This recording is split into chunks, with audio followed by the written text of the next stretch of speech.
Subscribe to our YouTube channel and press the bell icon to get the latest updates. दुनिया के अजूबों में चीन की दीवार भी शामिल है, जिसे अंग्रेजी में ग्रेट वॉल ऑफ चाइना के नाम से जाना जाता है। इस विशाल दीवार के अनोखेपन के चलते ये सभी को हैरानी में डालती है।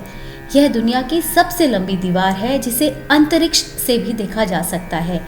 लेकिन क्या आप जानते हैं, इस दीवार को दुनिया का सबसे बड़ा कब्रिस्तान भी कहा जाता है और इसके पीछे का रहस्य बेहद ही हैरान करने वाला है। तो आइए जानते हैं रहस्यों से भी चीन की दीवार के इतिहास के बारे में।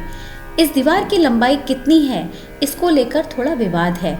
दरअसल सन 2009 में किए गए सर्वेक्षण में दीवार की लंबाई 8,850 किलोमीटर बताई गई थी, लेकिन साल 2012 में चीन में ही किए गए एक राजकीय सर्वेक्षण में यह बात गलत साबित हो गई। उस सर्वेक्षण में बताया गया कि चीन की दीवार की कुल लंबाई 21,196 किलोमीटर है। सर्वेक्षण की यह रिपोर्ट चीन के प्रमुख समाचार शिन्हुआ में भी प्रकाशित हुई थी।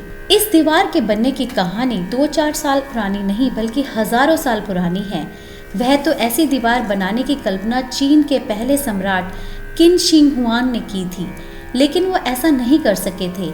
उनके मरने के बाद सैकड़ों साल बाद दीवार का निर्माण कार्य प्रारंभ किया गया। माना जाता है कि इसे बनाने की शुरुआत ईसा पूर्व 5वीं शताब्दी में हुई थी, जो 16वीं शताब्दी तक चली। इसका निर्माण एक नहीं, बल्कि चीन के कई राजाओं ने अलग अलग समय में करवाया था। कहा जाता है कि इस दीवार का निर्माण दुश्मनों से चीन की रक्षा के लिए किया गया था, लेकिन ऐसा नहीं हो सका। 1211 ईस्वी में मंगोल शासक चंगेज खान ने एक जगह से दीवार को तोड़ दिया था और उसे पार कर चीन पर हमला कर दिया था।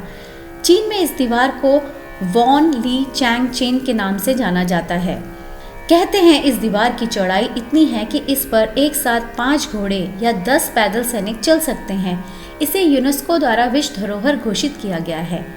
माना जाता है कि इस विशाल दीवार के निर्माण कार्य में लगभग 20 लाख मजदूर लगे थे, जिसमें से करीब 10 लाख लोगों ने इसे बनाते समय अपनी जान गंवा दी थी।